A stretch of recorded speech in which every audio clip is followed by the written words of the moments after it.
What's up everyone? John Rettinger from Techno Buffalo here. The iPhone 5 is almost upon us.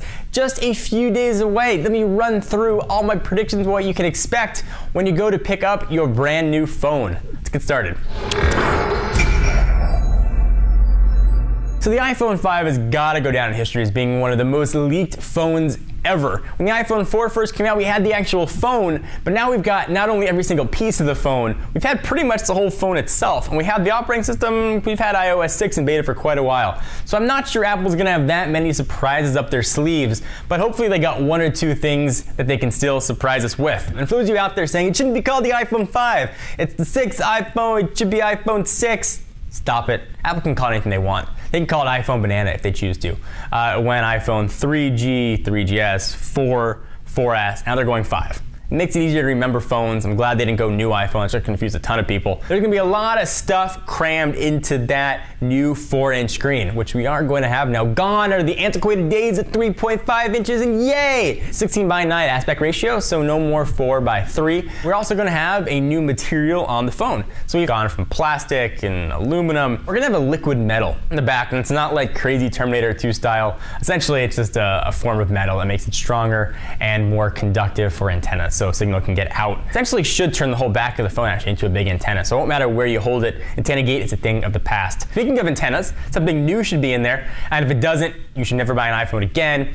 LTE will be on board. Wall Street Journal was reporting that actually will support global LTE, not saying all carriers will get it, but if there's an LTE band, should be supported with the iPhone 5, which would be awesome. I was hoping for LTE in the iPhone 4S, and Apple said no. You only get HSPA Plus if you're on AT&T. Now we should have LTE for AT&T, for Verizon, maybe even for Sprint. There have been rumors though, according to some Sprint internal docs, that they may not be getting the iPhone initially when the other carriers do. I hope that's not the case. I hope that they're going to be getting it as well. They're really getting aggressive at launching LTE, so hopefully for Sprint folks, they'll be able to get it. Left out though looks again to be T-Mobile. Sorry for you guys, but you can get it unlocked, and the carrier makes it all kinds of easy for you to be able to get an iPhone on their network. You can get 3G in some areas. It's going to be a new nano SIM. As if micro SIM wasn't small enough, now we're going nano style.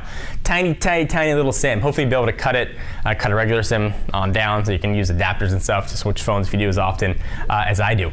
I'll have an improved camera. Probably still in the same 8 megapixel image, but we'll have better optics in there, better low light visibility. Front-facing camera is going to now be in the middle, right above the earpiece, so when you talk to somebody, it should be looking directly at it. You're not sort of gazing off into the distance. From a connector standpoint, gone is 30 pin. We now have got a new, it seems to be 8 or 9 pin, which should work, plug it in either way. It's gonna piss a lot of people off. You've got accessories for the old 30 pins, but things gotta evolve. Apple's not doing it.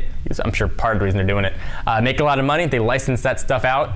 They're gonna make a killing on adapters and new licenses for products, but also the 30 pin standard actually is quite thick. So to make the phone a little bit thinner, which certainly is the new thing to do. I wanna take a quick break from iPhone-ness to talk to you about our friends at QB. These are guys actually located just down the street from us here in Orange County. I'm friends with them. I saw what they had, and I wanted to share it with you guys. So if you were fortunate enough to be at CES or South by Southwest, you had a chance to probably check out QB. I was pretty much one of the stars of both of those two shows, and there was a lot of cool stuff there to be seen. Essentially what QB does, it allows content providers to have an assertive communications with their audience via rich media interactive notifications that appear right on the intended recipient's desktop, mobile top, tablet top, or soon television top. So essentially, as you're reviewing something, the little guy walks right out and says, hey, I know you like Techno Buffalo content, let me show you what you have. And it all sort of pops up magically for you. So you don't have to worry about going to search for content. You can change notifications so it shows up or not shows up depending on how you want. It's a really cool way to view new stuff. So imagine working an Excel spreadsheet and I, based on your own preference, appear in the middle of the page to remind you to watch Techno Buffalo, or your favorite band appears to say, hey, check out our new song on iTunes. So QB's got all the important stuff in there as well. You got Facebook, Twitter, YouTube, all that good stuff that you need. All that content can be shown directly on your little cube. So give QB a shot. It's free, it's really fun. I've actually been using it for a while in beta. I've actually gotten a lot of use to sort of just flipping that little cube around, kind of fun way to play a game that I can see which artists will walk out onto my desktop. So go to QBEE.com, that's QUBEEY, and go ahead and get downloaded, give it a shot. I think you guys are actually really gonna like it. So let's get back to the iPhone business. Let's talk a bit about NFC. Apple unveiled Passbook in iOS 6, which really makes it a little sense without any sort of NFC, that's near field communications. It's a way to transmit information from very close proximity. It's primarily being used now for payment system, think of Google Wallet.